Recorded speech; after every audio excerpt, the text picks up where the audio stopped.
What's going on, everybody? Apologies for all the technical difficulties. We should be good to go now. But with that being said, Ryan Garcia, he just pulled off a masterclass win to win a world title. Claressa Shields, she proved that she is untouchable. And Dana White dropped $15 million to go land Conor Benn to Zuffa Boxing. Plus, we have a complete inside breakdown of all the courtroom warfare going down between Golden Boy and Vergil Ortiz coming up on the show over what could be the biggest fight to make in the sport. There's a lot of stuff to break into today's show, so let's get right into it. I'll see you guys shortly.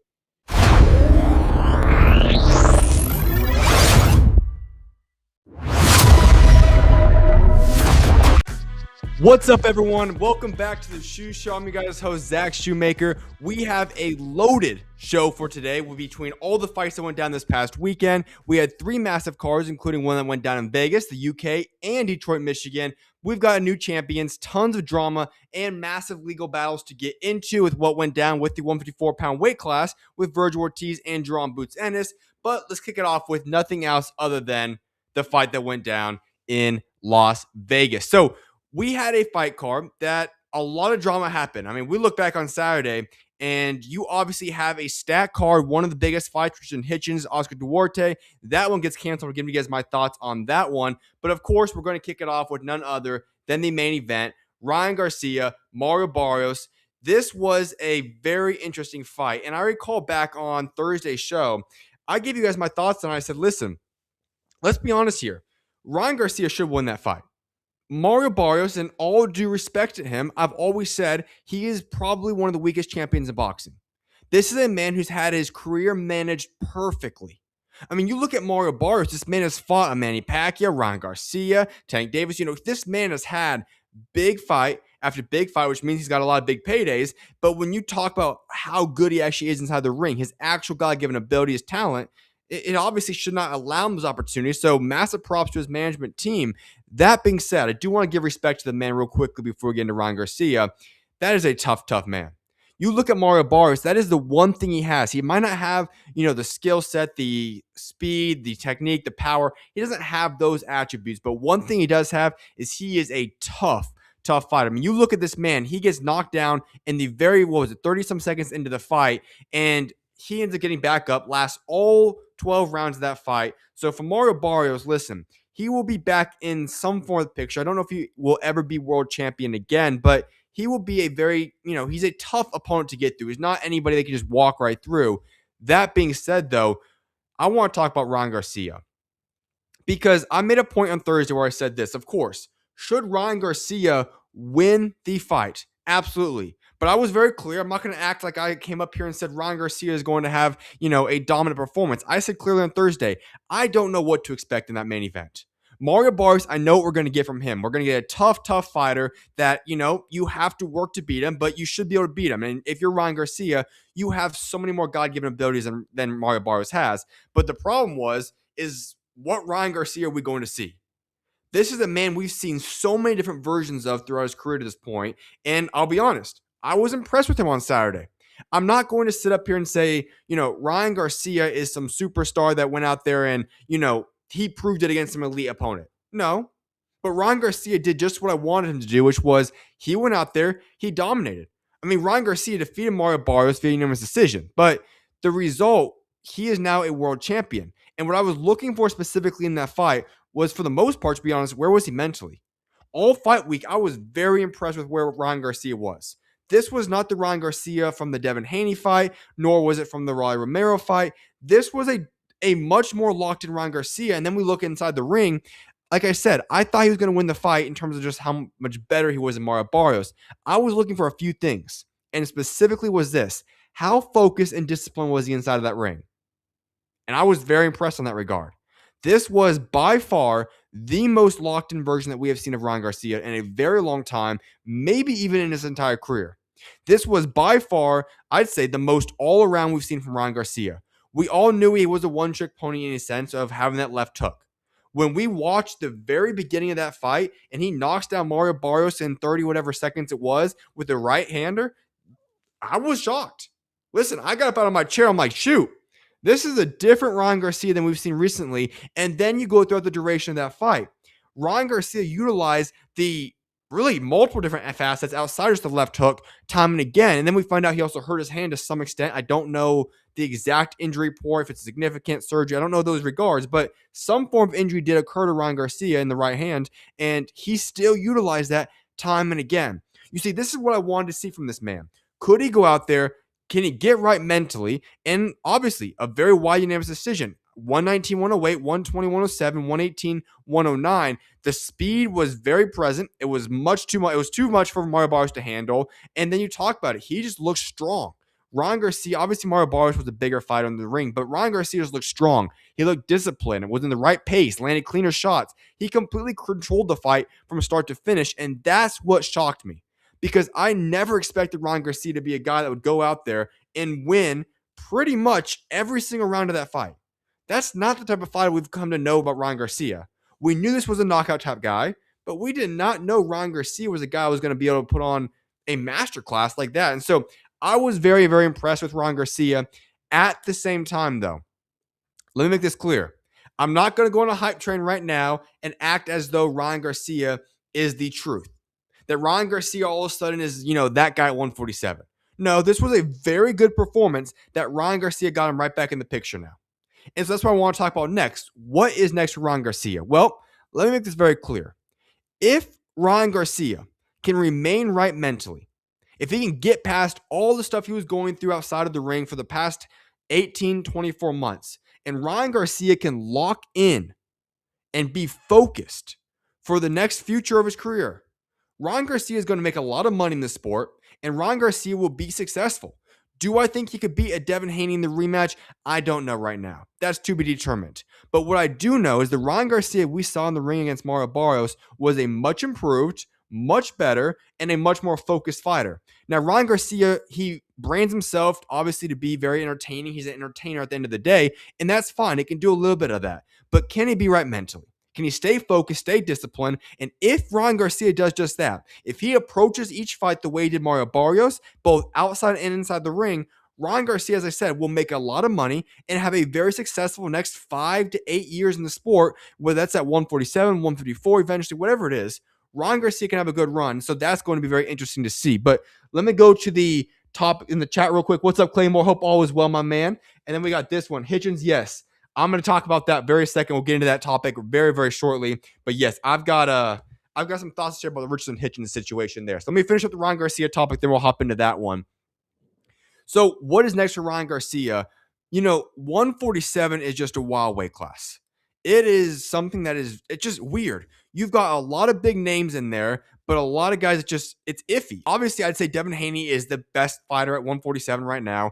I don't think anyone's more all-around than Devin Haney is. So I'll put him at 1A right now. We now have confirmation that Teofimo Lopez is moving up to 147 as well. That's interesting to myself because, as I said, I still think Teo is good. Obviously, I never thought he was going to be competitive with Shakur because I think Shakur is just better at pretty much everything Teo does. So that was never competitive, but Teo still is a darn good fighter. So he's now in the picture at 147. Obviously, are the champions. We just talked about Ryan Garcia's in the mix, Lewis Crocker, Raleigh Romero, and Haney has the other belt. Norman's still hanging around in the picture.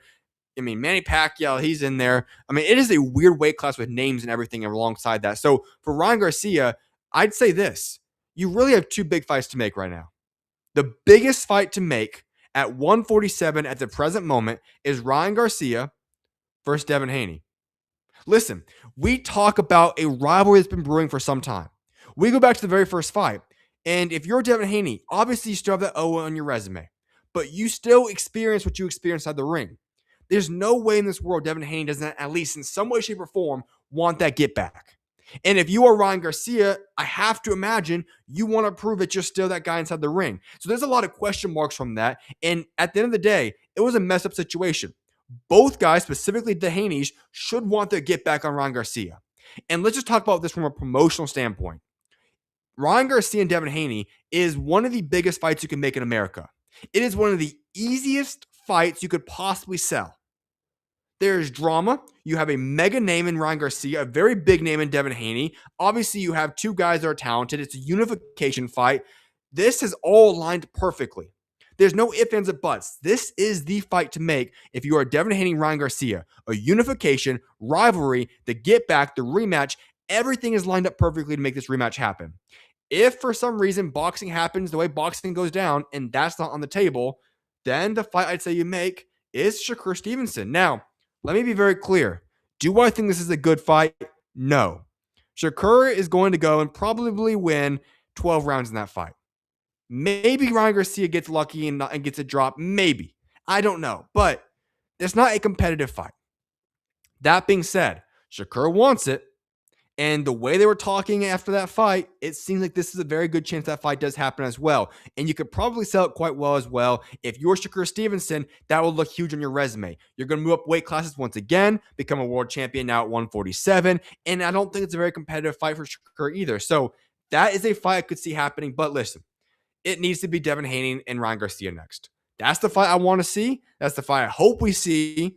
But we'll see what ends up happening in that situation. I'm going to go to the co-main event. Then we're going to hop into the Richardson Hitchins situation, which I do have some thoughts on that one. But Antuanne Russell took a unanimous decision over Andy Hiraoka to win the WBA super lightweight title. He defends that belt. Listen, I'm going to be honest about the situation in this fight. Did Antuanne Russell do the job where he should have won that fight? Yes. He won the fight. Was I thoroughly impressed? No. And it's nothing against Antuanne Russell. The only reason I'm saying what I'm saying is this. When you look at the 140-pound weight class in the past month, Teofimo Lopez loses his belt. Obviously, now that was very embarrassing. He was the world champion. He got absolutely obliterated by Shakur Stevenson. Now Shakur's in the picture. He's obviously the best guy at 140 if he sticks around at that weight class. But outside of Shakur Stevenson, this was the weekend for the guys at 140 to emerge. You had Frank Martin, who could have went out there and said, you know what, I'm ready for a world championship shot. We'll talk about him momentarily. Obviously, he didn't do that job. Nothing bad against it. He just didn't do that job. Then you talk about Richardson Hitchins. Lord have mercy that he blew a massive opportunity right there. And yes, I'll be getting to that momentarily.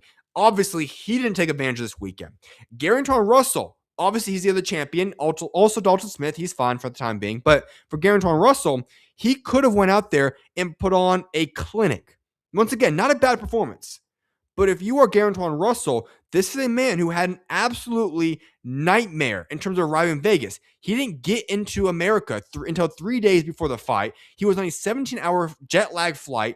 Listen, this was a chance for Antuanne Russell to capitalize. I expected a knockout. And listen, Andy is a very tough fighter. I've made a tweet talking about this man. He is tough as nails. To come off of being jet lag, travel issues, all of this, and to go against a guy who I think is still very, very good in Antuanne Russell, and you went the distance. I really like that fight. I think that Andy was tough as nails. He did his job. I just felt like Gary could have been a little bit, just could have made a bigger statement in that fight. And so I was a little bit disappointed from that aspect. But as I said, listen, Antuanne Russell still did his job. He's still the world champion. And when you look at guys at 140, outside of Shakur Stevenson, Antuanne Russell is a very good fighter. And I'm just going to be honest with y'all. Antuanne Russell does have the capabilities to be a problem at 140 for the foreseeable future. This is a man who's very technically sound. He's got a very good, he's got the jab. He's got a lot of abilities in his game. But when you talk about Antuanne Russell, this is a man who could cause a lot of problems in reign for quite some time at 140. Dalton Smith is a problem. I like the way that man fights. I love what he did against Subriel Matias.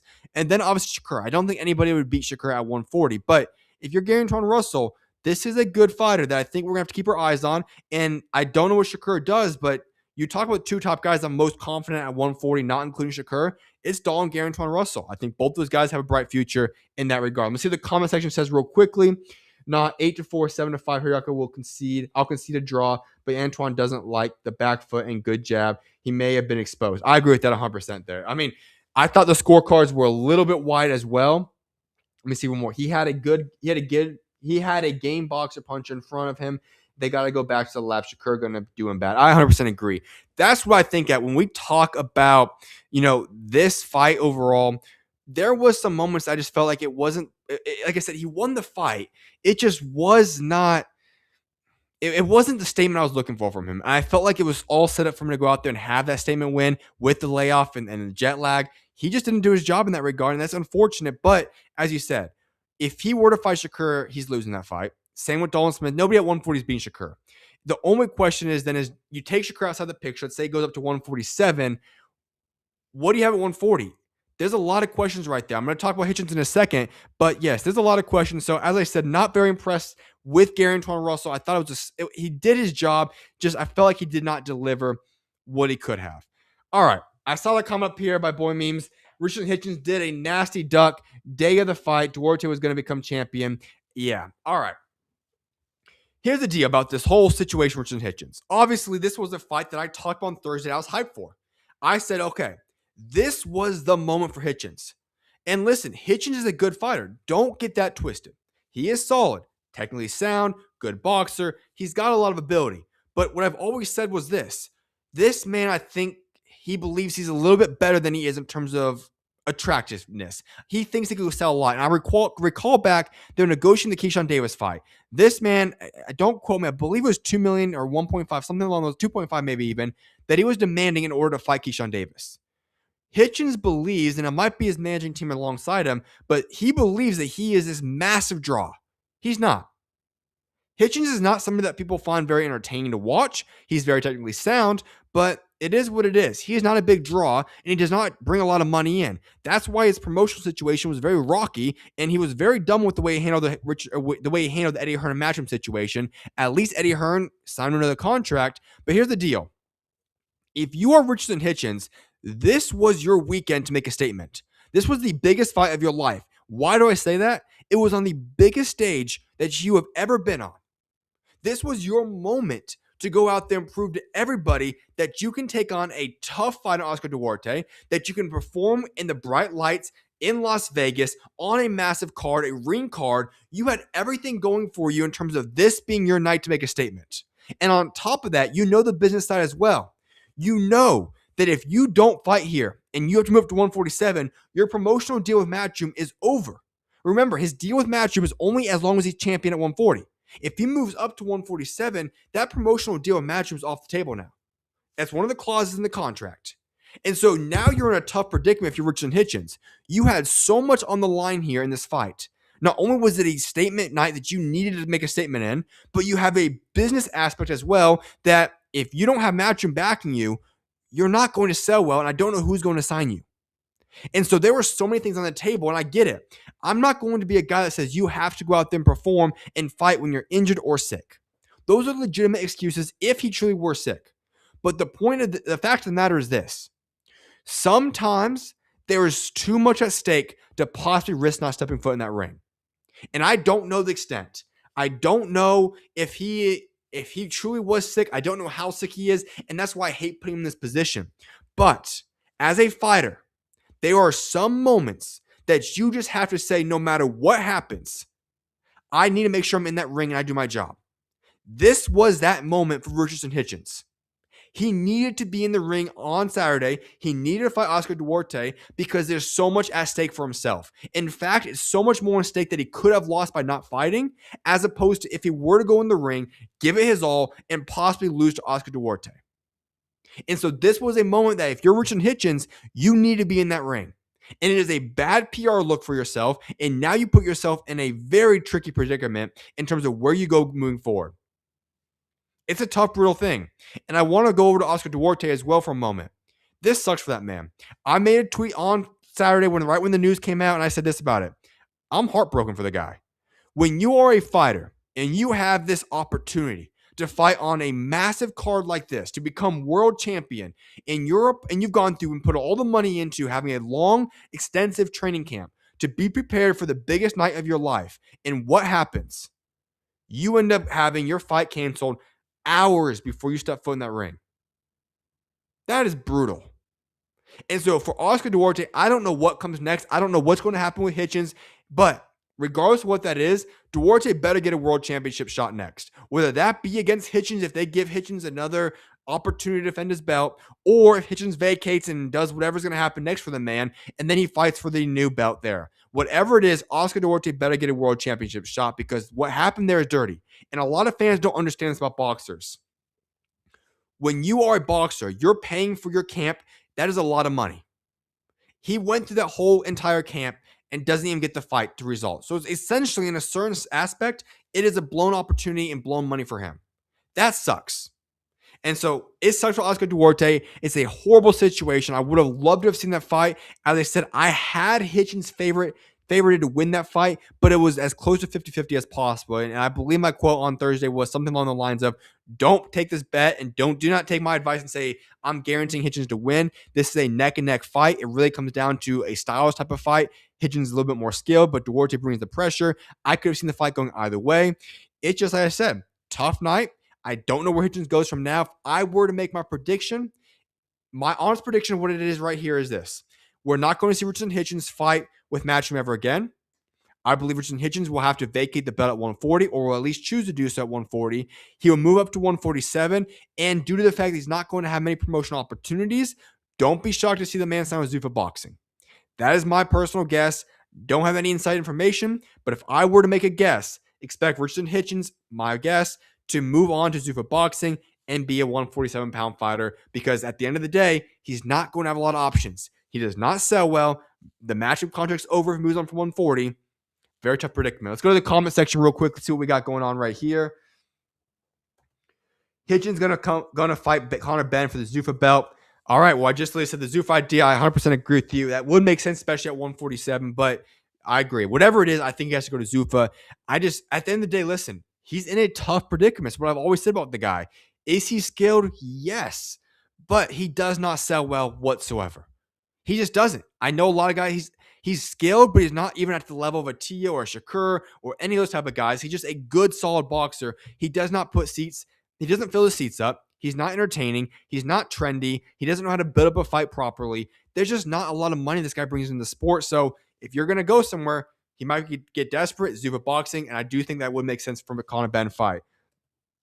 Duarte was going to KO that Drain Boy. I wouldn't be shocked. At the end of the day, I could tell he's talked about it before. So this part is actually interesting. I forgot to bring this up. If we recall back to what I believe the IBF has said, he said about the IBF multiple times, has been that, listen, I don't like the weight cutting aspect. He's been vocal about the weight cutting aspect before. And that's why I'll say, I don't know if we'll ever hear the full story, but odds are quite high that it's had to do with being weight drained. And if it is, that's 100% on you. When it comes to you just happen to get a flu or something along those lines, that's brutal. You get a little bit of excuse. But if your illness comes from being excessively weight drained, that's on you. You should have moved up beforehand and not wasted everybody's time. So that's that. But yes, could Duarte, like I said, I think it was 50-50 type fight. Would not have shocked me if Duarte KO'd him, to be honest. Duarte versus Pitbull, since Golden Boy is doing business with PBC. Yeah? I did not think that one through. I know Pitbull's in the rumor for countless other fights at the current moment, but I do like that fight, actually. That's a good idea right there. All right, let's get into another man that's at 140, the Ghost. Frank Martin, Nahir Albright, they fought to a gritty 95-95 unanimous draw at 140 pounds. So, let's break this fight down. Well done, Nahir Albright. This man, and I've followed him for a long time. I've known him pretty well, actually. Been on the show before. This is a guy who he knows how to rise to the occasion. Everybody wants to book this man as if he is somebody that they can easily walk through. But every time, this man poses trouble for every fighter in some way, shape, or form. And guess what I love about this man? He's willing to fight anybody, anywhere, anytime. He lives it out. Remember, he was not the first option to fill in for this fight right here. It came together a couple weeks prior. He ended up taking the fight, moves on, and he gave Frank Martin everything he could handle. This was a fight that I think was perfectly scored. I'm shocked that they had all three judges actually aligned. I'm not sure how often that happens, but all three judges aligned at a draw. Well done. I like the decision right there. And I think this is a fight I'd like to see them run back.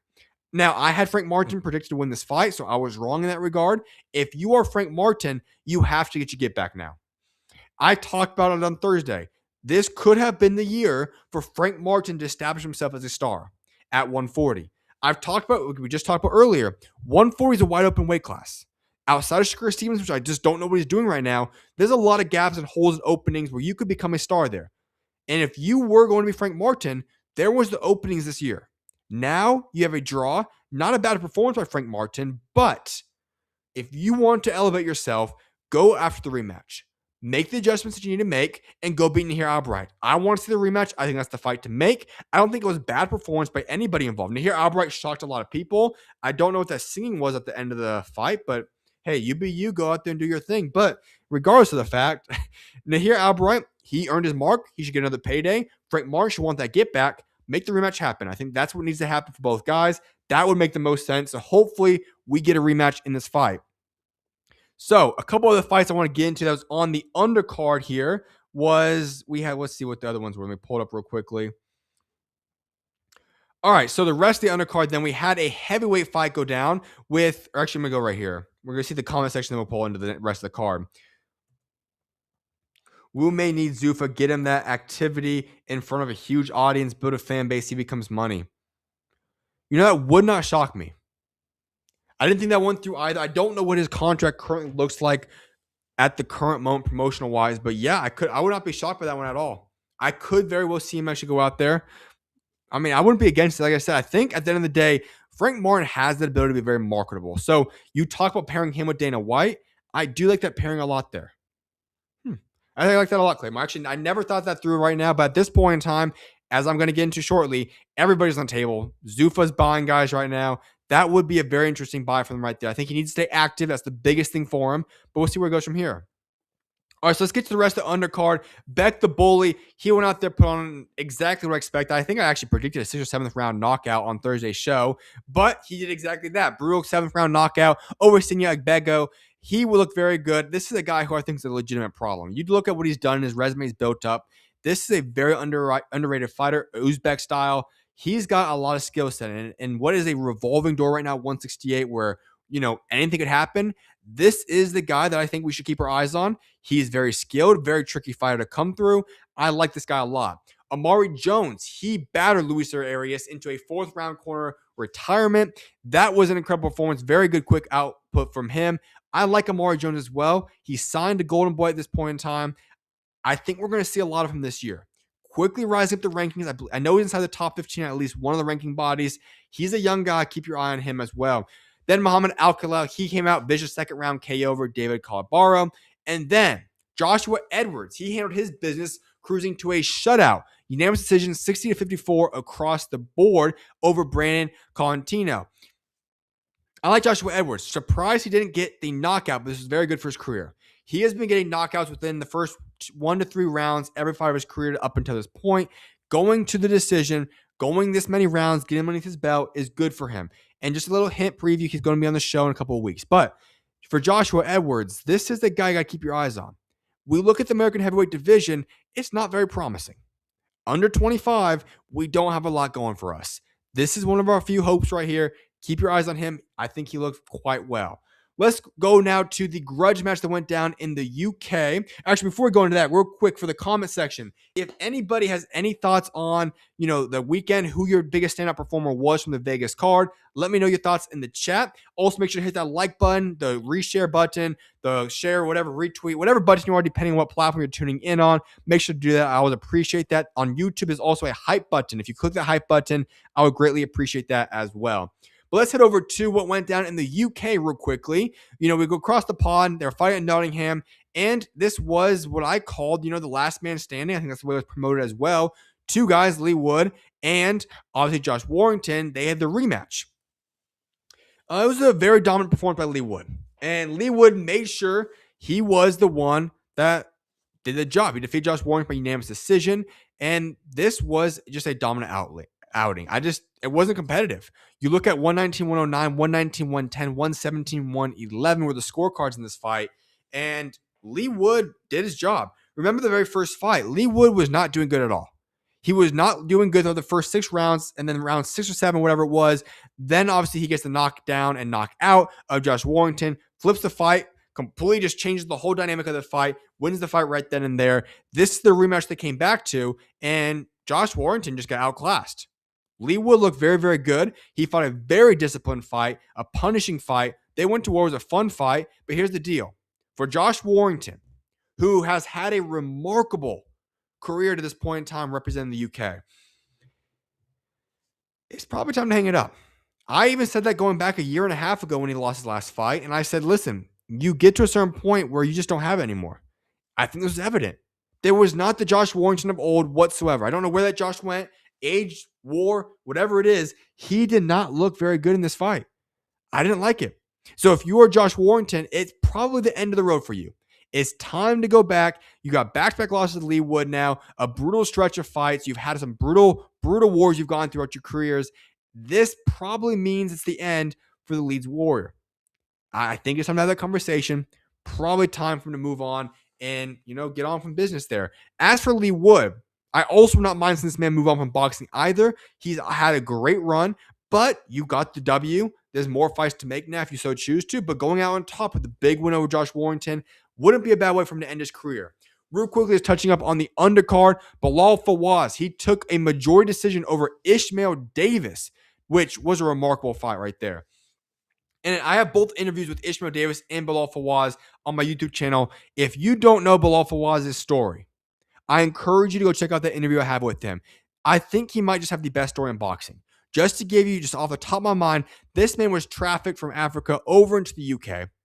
He was then having to go through, he got shot multiple times. He was in and out of stuff. People did not want to make him a citizen, was going to be thrown out of the country.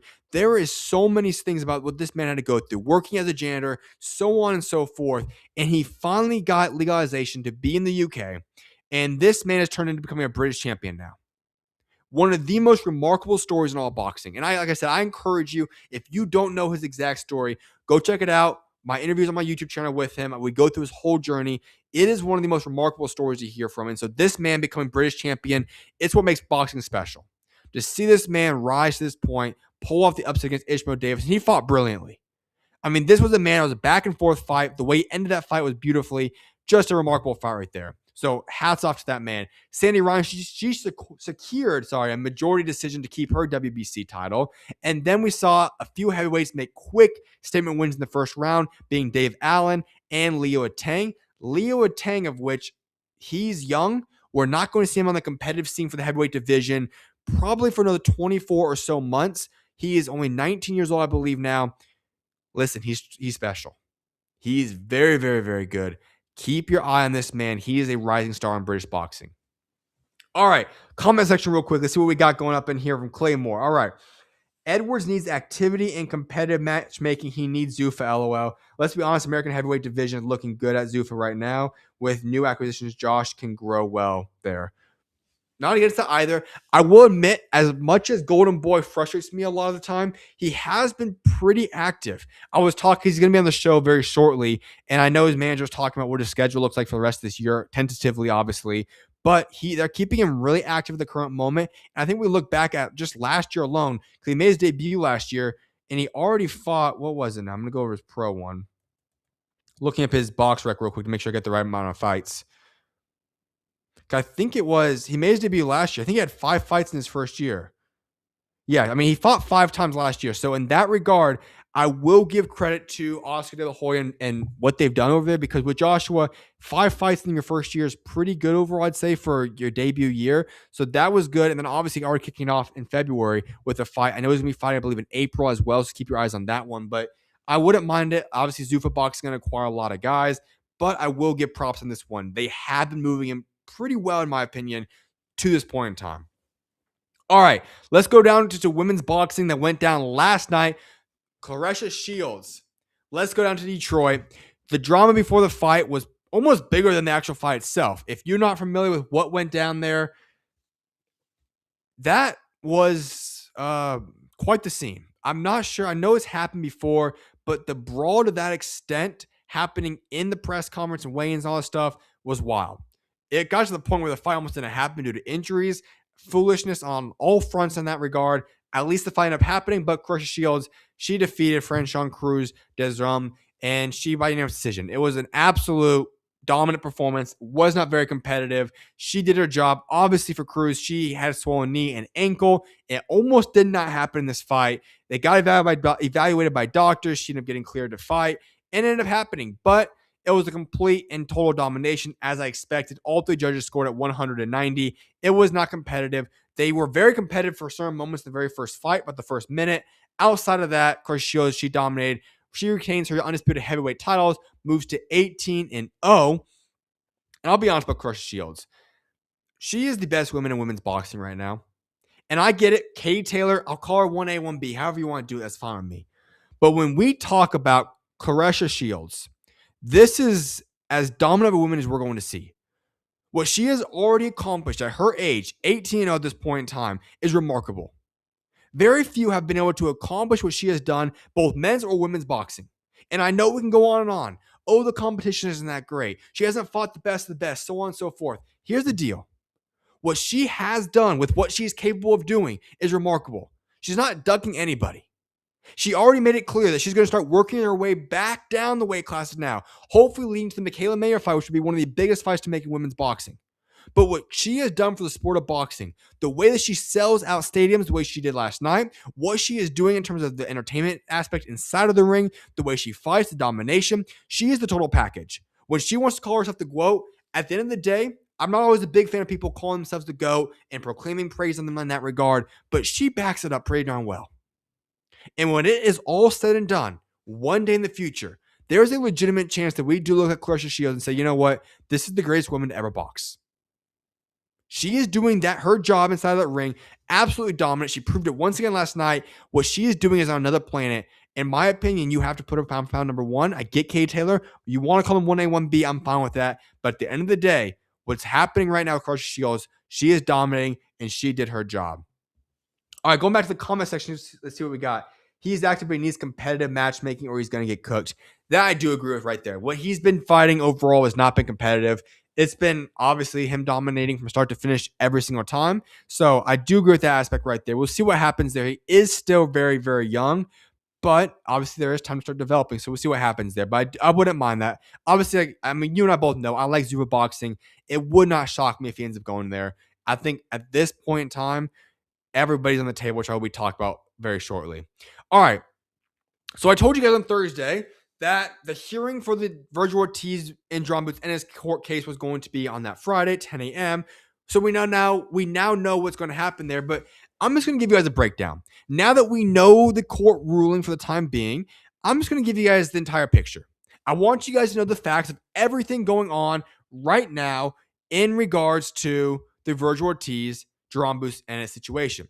So we're going to move from the ring to the courtroom for this time being, and we're going to talk about what the biggest fight in the sport currently is, frozen by a federal judge. Here's exactly where the Vergil Ortiz versus Golden Boy situation currently stands. So remember, we go back in time. Matchroom offered Vergil Ortiz up to $20 million for a 3-fight deal that included fighting Jaron Boots Ennis. That fight date was set for April 18th. Vergil tried to take the deal, claiming his Golden Boy contract was going to be invalid because Golden Boy's exclusive DAZN TV deal had expired on December 31st. Austin De La Hoya and Golden Boy, well, they got word of this. They immediately went to the Nevada court and they got a temporary restraining order from, which is obviously TRO, which we keep seeing, from Judge Christina Silva. This legally blocked Vergil Ortiz from signing with Matchroom. In the emergency hearing this past Friday, we got the new news. All the lawyers met in Vegas for that emergency hearing. The result, it ended without a resolution. The judge looked at the arguments under advisement. And so where does it stand at this moment in time? Well, the TRO is still active. Vergil is legally frozen. The judge gave Vergil's team 5 days to respond to Golden Boy's push for arbitration, and she will still issue a written order shortly after. This means that we have 3 options for the Vergil Ortiz, Boots Ennis situation. Only 3 options. If this fight or whatever happens, it comes down to these 3 things. Option number 1, they have to settle. I hope this is what happens. I believe this is the smartest route. What does a settlement mean? That means that Golden Boy and Vergil will reach a financial agreement where Golden Boy gets a co-promotional cut and the April 18th fight would be saved. So yes, there is still hope. If they do in fact reach a financial agreement, allow Golden Boy to co-promote this fight, and they can come to whatever those terms look like on paper. We could still have a fight set for April 18th. If this gets going on for too long, maybe the 18th date changes, but still the fight could still happen. Number 2, forced arbitration means that if the judge agrees with Golden Boy, Vergil is locked into a long, drawn-out process, which completely would kill April 18th. It would completely kill the fight happening for a long time. We're looking at Vergil Ortiz not being in the ring for extensive periods of time because at the end of the day, his contract would be in court situations and this man would be unable to fight for a long time. That's probably the worst situation at hand. Option number 3 And these are all just legal terms what could happen here. The judge dissolves the TRO, Vergil signs with Matchroom, and Golden Boy would then likely sue him for millions of dollars in damages after the fact. The reason I'm saying that aspect right there is because Oscar hinted at that aspect, and it's very possible that he would do that. What does that issue mean? Well, Vergil would then be in another legal battle, most likely preventing the fight because of financial reasons, and they would then go to court over an extensive period of time over damages. That would be a bad situation as well. Right now, here's what I hope. April 18th, at the end of the day, as much as I hate to admit this, April 18th, for Jaron Boots Ennis, Vergil Ortiz is on life support. Unless these guys sit down, like right now, in a room, split the money, the fans are the ones going to get robbed from this, obviously, if it doesn't happen. But unless they go out there and they sit down and they agree quickly, I'm saying within the next 7 to 10 days, this fight will be over. There will not be a Vergil Ortiz, Jaron Boots Ennis fight happening on April 18th. There will not be a Jaron Boots Ennis or a Vergil Ortiz fight happening probably throughout this calendar year.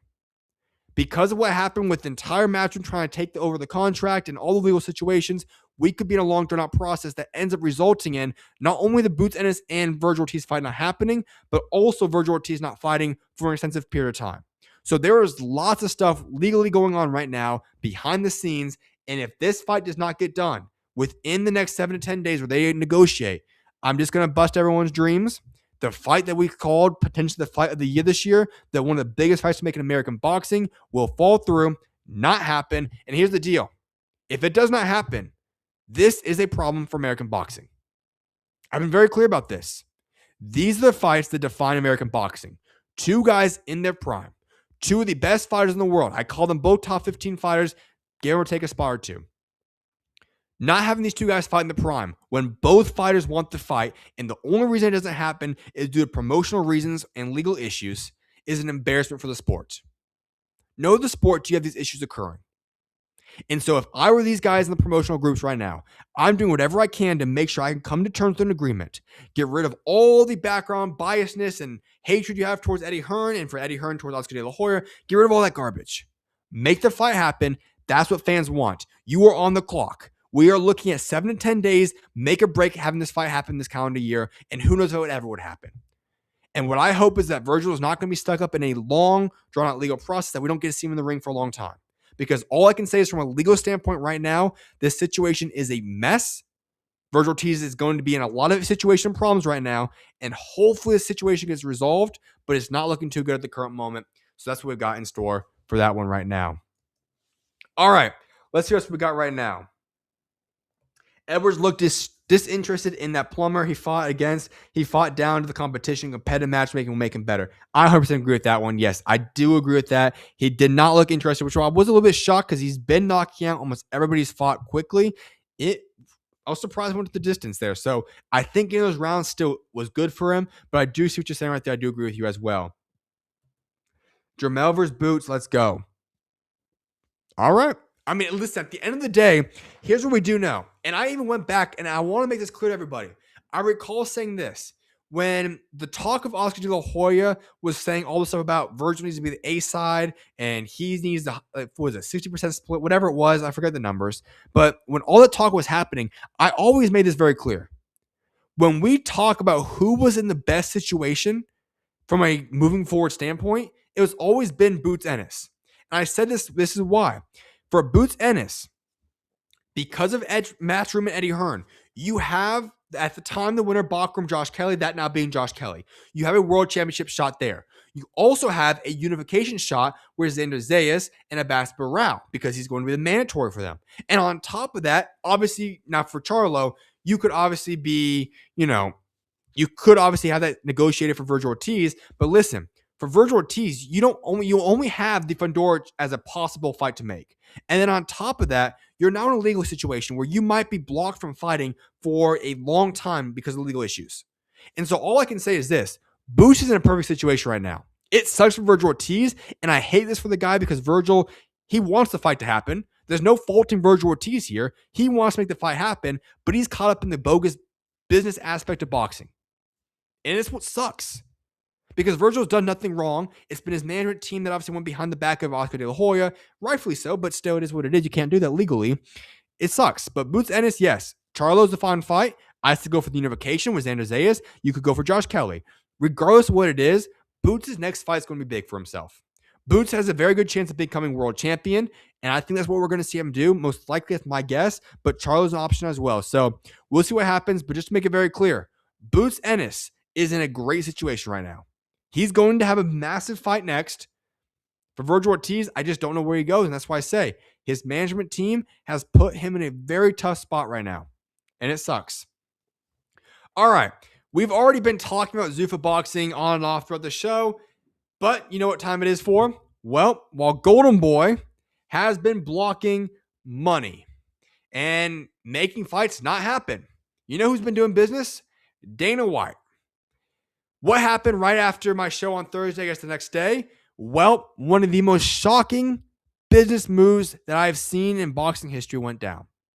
Conor Benn has officially signed with Zuffa Boxing. And here's the crazy part. He is reportedly getting $15 million for his debut fight with Zuffa Boxing. There's another signing I'm going to talk about momentarily, but let's stick on Conor Benn for the time being. Is Conor Benn some top 10 pound-for-pound fighter? No. Is Conor Benn even one of the biggest stars in boxing? Probably not. Maybe top 15, 20, maybe. I don't know. In terms of the UK, he's probably number 3 or 4 behind Fury and AJ. But here is why this move is so significant. What Conor Benn did was something that caught everybody off guard. People have to understand the context here. Conor Benn and Matchroom seemed like a pairing that was never going to end. Matchroom and Eddie Hearn stood by Conor Benn's side throughout all the garbage, the PED scandal, the Chris Eubank Jr. fights, everything Conor Benn has done. Eddie Hearn has been right by his side defending him. And if you were to ask anybody, nobody ever saw that pairing ever being separated. Those two were supposed to be together throughout the remainder of their careers. And what happens is that Dana White and Eddie Hearn, they're going back and forth, doing some trash talking online. As Eddie Hearn is taking shots at Dana White's working behind the scenes to orchestrate taking one of Eddie Hearn's biggest stars. That is why it's one of the biggest moves that I've seen in boxing history. Not just because of adding Conor Benn, who I think, obviously, Jai Opetaia is a better fighter than Conor Benn in and of itself, but what you did in terms of the rivalry aspect of taking Eddie Hearn's, one of his biggest stars, is fascinating. That is some old school gangster type boxing stuff right there by Dana White. And that's why I'm going to make it very clear to everybody. People want to bash Dana White. People don't like Dana White. But listen, Dana White does not give two craps what anybody thinks about him. Dana White, when he set to come into boxing, he had one goal: to make boxing great again. Dana White does not care what you think. He does not care what any promotional people think. Dana White is coming to work and is trying to take over boxing to the best of his ability. And I think people are shocked right now because everybody looked at Zuffa Boxing as something that is going to take time to develop. And it will. But Dana White has already signed Jai Opetaia. He's already signed Conor Benn, Andy Ruiz, and the list continues. And if you think this man is going to stop anytime soon, with the funding that Turkey is giving him, with the business abilities of what Dana White can accomplish, he is not going anywhere. This man is going to go to war and is going to do whatever it takes to make Zuffa Boxing the future of boxing, at least in America. And at this point in time, if you're a boxing fan, our job is to sit back, stop bashing him, and just see what he's going to do. Because nobody can do anything to stop this man. And that's just a fact.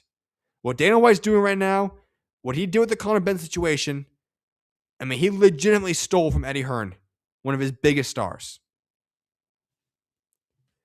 It's mind-boggling. This man means business. So if you're wanting to keep bashing Zuffa and think they're not going to be competitive for a long time, I would think twice real quickly, because this man knows what he's doing. All right, and then on top of that, they weren't done yet. Conor Benn is the big one, but if you didn't see the news, they also added on Andy Ruiz, who obviously past his prime, but a former world champion, American heavyweight. I thought he looked fine against Jaron Military. Broke his hand in that fight, going back to the August 3rd fight with Terrence Bud Crawford, Israel Madrimov card. But hey, he's now on with Zuffa Boxing as well. All right, that's what we got right here. Oscar's a cancer on American boxing. I'm so disappointed in that guy. I think you perfectly said that. Listen, if you're Oscar De La Hoya, I honestly don't know where the contract is with Ryan Garcia right now. You obviously have Ryan Garcia now as a world champion. Great for you. But let's be honest, he's not managing these guys well at all.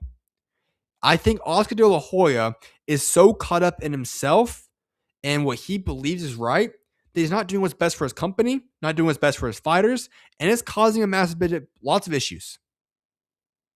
It's disappointing. He's a former boxer, you should know these things. And at the end of the day, if you're Oscar De La Hoya, if you're so caught up in yourself, you begin to stop thinking about what you actually need for the company, what you actually need as a person. And guess what happens to you if you're Oscar De La Hoya? You're going to lose your DAZN deal, and you're going to become someone that loses a lot of fighters. And where do you go from there? I don't know, but he's put himself in a bad position.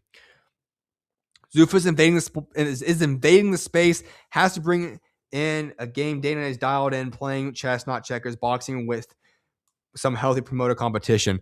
You know, that's a fact right there. 100% agree with that. Listen, Dana White's shocking me even. I've said this before. I was saying this. Let's give him a year. Let's see what he does with Zuffa boxing throughout the duration of this next calendar year. See who he signs, see who he develops. Hey, Dana White signed Duarte and Conor Benn already. Shocking to me. And I don't think he's done yet. There's going to be many more signings coming. I think there's a lot of rumors of some big ones, including Alexander Usyk. I know more and more rumors are starting to pick up in that regard. Just going to point that out there. And if he lands Usyk, he's for real. I'm predicting Jared Anderson and Michael Hunter to go to Zuffa heavyweight division. Looks promising as Zuffa. I agree. I do think both of this will happen as well. I know Michael Hunter is very good chance there, but you do have to remember he has the whole Don King situation at hand currently, which is a problem. You talk about Don King. We know the legal battle he gave even to go to the Ring Magazine fight he was supposed to have going back to a couple of cards ago with the Bud Crawford-Canelo one. And so he has to get away from Don King. I've talked to him quite a few times before, and he's trying to.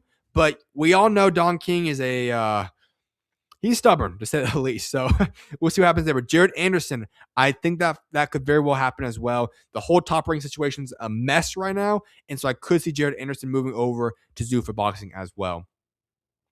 All right, let's transition into this now. Now with Ryan Garcia winning, we talked about this a little bit earlier, but Shakur Stevenson did say he wants Ryan Garcia next. And if Ryan obviously can't get Shakur, Devin Haney fight will be there as well. So we'll see what happens there. It's just kind of reports that come out now as well. I forgot to actually give this before. I kind of already talked about this beforehand, I guess, but just want to point that out there. One thing I do want to talk about is this.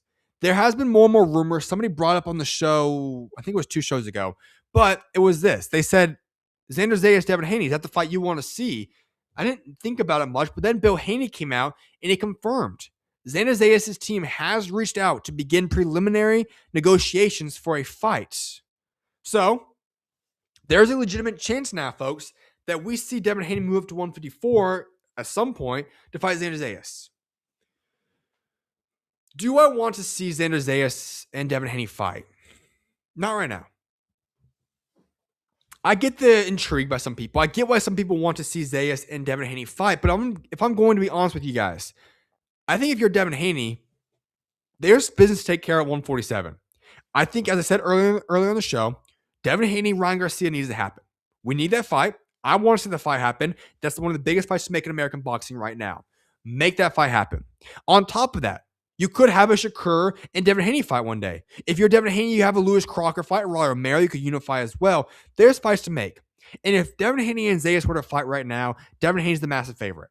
I think Devin Haney moves up to 154. He beats Xander Zayas, becomes unified champ there as well, and then possibly sets up a big fight with Boots Ennis or something along those lines. But that could happen in the future. If you're Devin Haney, take care of business at 147 first, and then we could talk about moving on to 154. I know he could be successful there, but just stay at 147 a little bit longer. All right. Here's news that I was not planning until today when it came out. And I cannot believe I'm actually saying this out loud right now, but it is official. Floyd Money Mayweather is returning. Not just for an exhibition fight we talked about last show with Mike Tyson, but Floyd Money Mayweather is coming out of retirement, putting his 50-0 record on the line against Manny Pacquiao. They will officially be running it back in a professional rematch on September 19th at the Sphere in Las Vegas, live on Netflix. Wow. Let me be very clear about this. Now, both guys will have exhibition fights. Obviously, for Floyd Mayweather, he has the Mike Tyson fight first, and then obviously Manny Pacquiao is doing his exhibition as well at Thomas & Mack Center. These two guys obviously previously fought Fight of the Century in 2015. All right. Floyd Manny Mayweather, coming out of retirement, putting his 50-0 record on the line in a rematch of what is the fight of the century against Manny Pacquiao. That fight is going to do massive numbers. Listen, is it as competitive, as exciting as the fight was in 2015? Absolutely not. But don't get this twisted. This fight will be one of, if not the biggest fight of the year in terms of numbers. Here is why. Everybody knows Floyd Mayweather. He is one of the very few guys that's not just big within his own sport, but Money Mayweather is known around the world. He's a global icon. He's a legitimate A-level celebrity in the world. On top of that, Manny Pacquiao, one of the most beloved athletes of this generation. You put those two guys back into the ring, both of which age-wise, it does make some sense in that regard. And you're doing it at the Sphere, the first mega boxing event to go down at the Sphere. And on top of that, it is free. It is on Netflix. This fight will do massive numbers. Doesn't mean it's going to be a great fight. Doesn't mean it needs to be exciting. But what it does mean is this fight will be a big fight. Whether you like it or not, they're going to do massive numbers in this fight. Let me add one more point, though. For Floyd Mayweather, it is clear that he is having legitimate financial issues. People have spoken about this before. His lifestyle, his spending habits, they don't keep up with the amount of money he's made. Now, yes, this is a man who has accumulated roughly $1 billion in his career. But he spends that money a lot. And don't get it twisted. Floyd Mayweather would not entertain putting his 50-0 record on the line, nor would he entertain going back into the ring if it were not for the money that this man needs to bring in. At the same time, Floyd Mayweather is able to generate money more so than probably any boxer in the history of the sport has ever been able to do. You talk about what Floyd Mayweather will do this year. In the calendar year of 2026, he is going to cash out massively with a Mike Tyson fight in the Congo, and then with a Manny Pacquiao fight in September. And this man will accumulate so much wealth this year that we probably won't see the man for a very long time once again. That is what Floyd Mayweather can do. And that's what makes him great. You can love the man or hate the man. He has the nickname Money Mayweather for a reason. Because very few can attract and bring in this much money to the sport than this man can do. And him doing this at this age only further backs that up. Let's go to the comment section real quickly. It was me. Haney should go up in a division where we can make fights. 147 is ducking him. That was you, all right. He may get the Jaron Ennis treatment. He needs to capitalize off the momentum after the one fight. I agree with that, but if you're at 147, and I agree, if people are ducking him, then you move up. Like, let me make that very clear. Like, you're not wrong there. If Devin Haney can't get a fight at 147, then of course you move up and take the Zayas fight. But I'm thinking right now you have big fights to make. I would find it shocking if Ryan Garcia did not take the Devin Haney rematch. So if you are Devin Haney and that Ryan Garcia fight is an opportunity for you take that fight. Likewise, if Shakur Stevenson entertains that fight, you probably should take that fight. And then even on top of that, if you can unify, which I don't expect a Lewis Crocker one, nor do I expect Rolly Romero, so it really does just come down to Ryan Garcia. But if those options are there, you take them. But if we're talking and you get to, 2 or 3 more months right now of negotiations and people are stagnant, nothing's happening, then I'd agree with you 100% then. Yes, move up to 154. Don't waste your time at 147 because Devin Haney is the best guy at 147 right now. If Shakur is not fighting at 147, obviously Devin Haney would beat everybody at 147, most likely. And so you move up to 154. But if there are opportunities, I say stick it out at 147. 154 is a very young weight class. Boots Ennis isn't going anywhere anytime soon. Zayas is extremely young. He's not going anywhere. Pandora is pretty young. Vergil is obviously young. You've got so many young bucks up there. You can get up there at the right time. But yes, if there's no fights to make at 147, then jump up there to 154. 100% agree with you on that one. 2015 was horrible. They need to redeem the performance. I agree. Now, obviously, this is one of those fights where I was very, very young. I think back, I watched the fight, but man, what was I? 2015. I was like 12 years old when that happened. So with that situation at hand, yeah, I wasn't able to experience it the way a lot of people remember. I've obviously watched the fight back at this point in time. So yes, I agree with you 100%. It was not, the best fight in the world, but still, it does numbers. Will they redeem it? I don't know what to expect. Manny Pacquiao was surprisingly good in the Mario Barrios fight. Now, once again, I think it's Mario Barrios. I don't know what that means exactly. And then Floyd, I don't know what we're going to expect. The man's almost 50. So who knows what to expect? Do I think it'll be a great fight? I've got no idea, but we'll see. Al Heyman gassed him up. He thought he was getting a back end. That's why he sued for $340 million. He spent like he was a billionaire, but he wasn't. That's a true fact right there. You're right. Now, I looked it up though, and yeah, so there is rumors of estimations of what he's actually brought up in his career. Right now, the numbers still come at 1.1 billion. If you include this lawsuit issue and all that stuff, there supposedly could be up to 1.5 billion. But either way, he's made a lot of money, and the way he's burned through that, he's put himself in a bad situation. Zaya's going to 160 soon. He's growing like a dang teenager going through. I would not. That's a good point. That could very well happen, but I wouldn't be surprised if he lasts at least about. I'd say Zayas probably could stick around at 154, I'd say, throughout this calendar year. And that's why I said, you give Devin Haney, you give him 2 months or so, and I think you're going to see him move up if he can't get the big fight. So regardless of what it is, Zayas' fight will be there for either Boots or him. We'll see what ends up happening, though, but we'll see. All right, let's get into some other news that came out. Speaking of Eddie Hearn, he gave us an update on Anthony Joshua, saying he's targeting a return in July 2026, but it will not be against Tyson Fury. The Fury fight is now likely to be 2027. All right. 99% of the time, I would be upset about this. Obviously, we all want to see AJ, well, at least to some extent, we want to see AJ and Tyson Fury. But listen, I made this very clear on the very first show I came back from. If AJ decided never to fight again in boxing, so be it. If you want to fault the man for possibly never fighting again in boxing, we can't do that. Whatever Anthony Joshua wants to do right now in terms of the way he moves forward, it's up to him. What the man went through is it's one of the worst things a person can go through. That is a traumatic experience. And so listen, I would never expected this situation to happen. Honestly, wouldn't have been shocked if we moved on from boxing. And so for him just to do a tune-up fight or something in 2026, that in and of itself is encouraging. And so we'll see if the Fury fight ends up happening or not. But whatever it is, let the man make his moves. Let him do what he needs to do. I'm not upset about it. He just hopefully can get back to being himself and hopefully overcome what he had to go through. Jake Paul, speaking of the man that, speaking of AJ, obviously Jake Paul, which got his jaw just jacked up, he underwent jaw surgery again after breaking it during the KO loss to AJ. So this is interesting. This apparently something fell loose and they had to have surgery again. Not looking very good for the man. Just keeping it real. I think this man actually went through a lot more damage than people give him credit for. So we're not going to see Jake Paul for a long time, just to make that very clear. All right, before we get out of here, though, let's run through some other sanctioning body madness on our little bit of rapid fire segment right now. I'm just going to go through some news that came out. The very first one, just going to get my thoughts about it. Not very happy.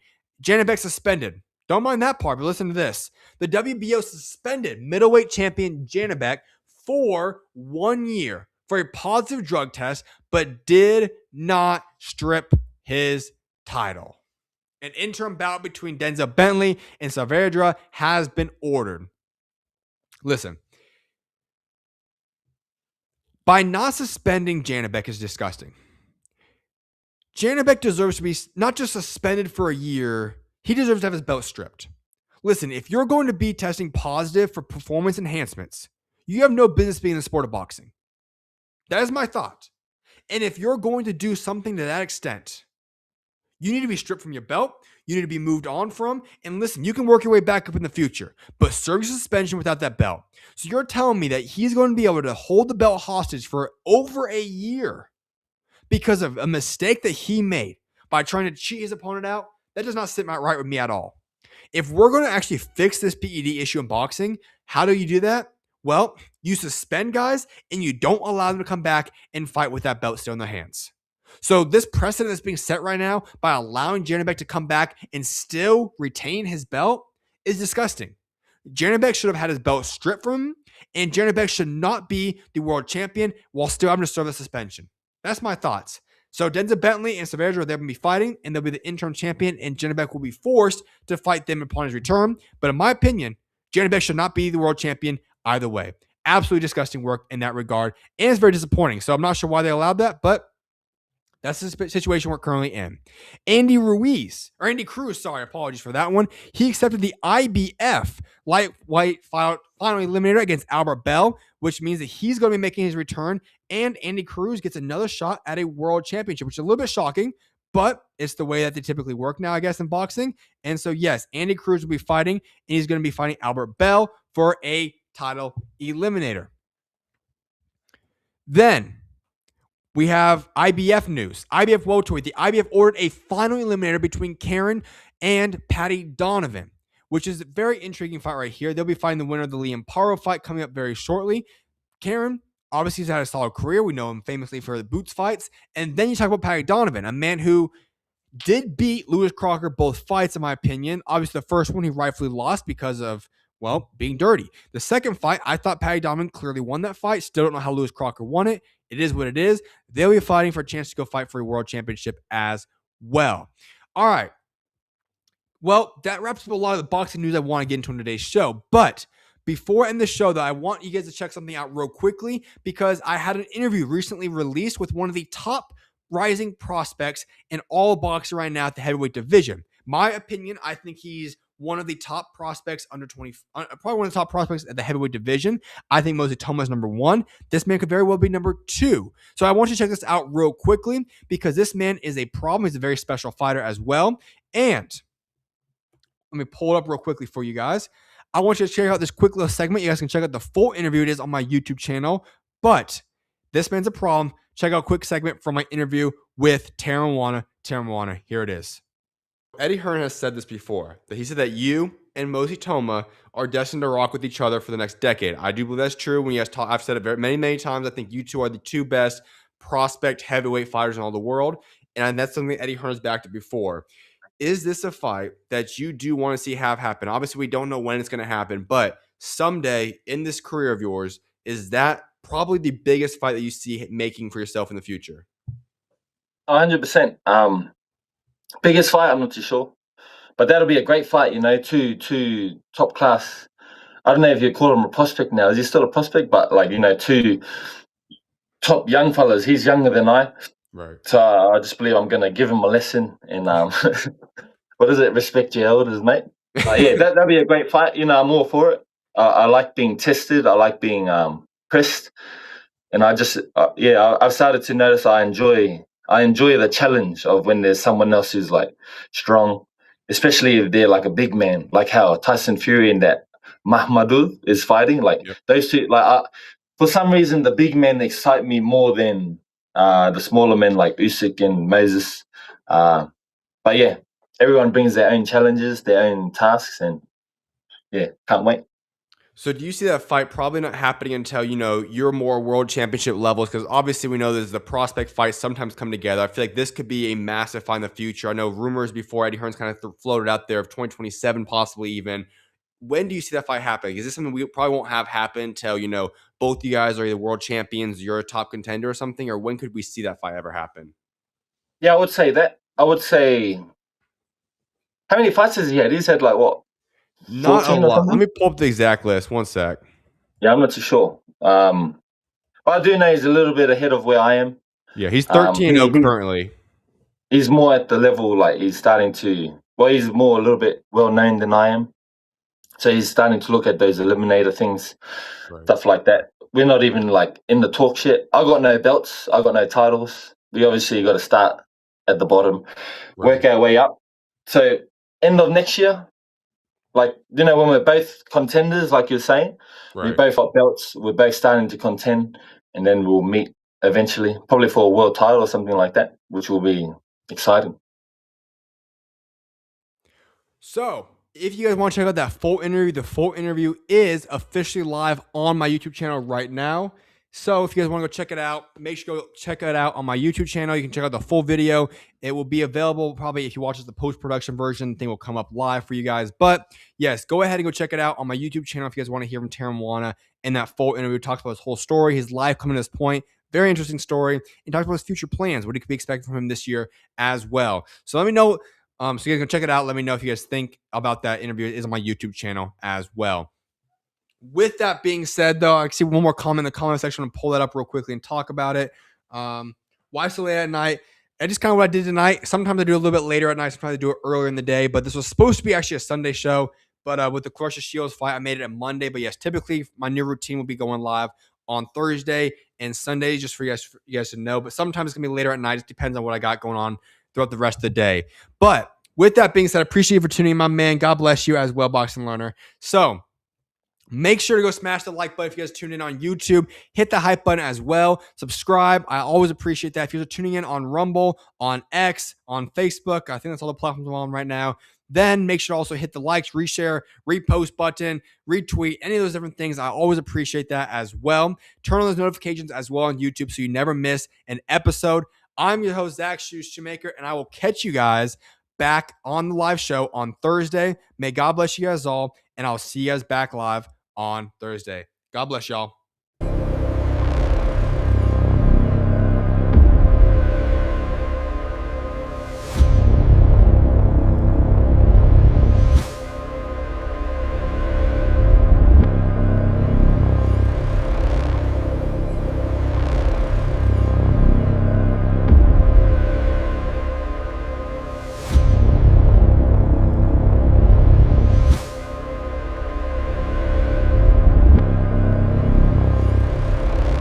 That's the final bell for today. If you enjoyed the show, smash that like button and subscribe so you don't miss the next round. Sound off in the comments. I want to hear your take. If you're listening on audio, leave a 5-star review. Share this with your crew, and I'll catch you guys in the next one.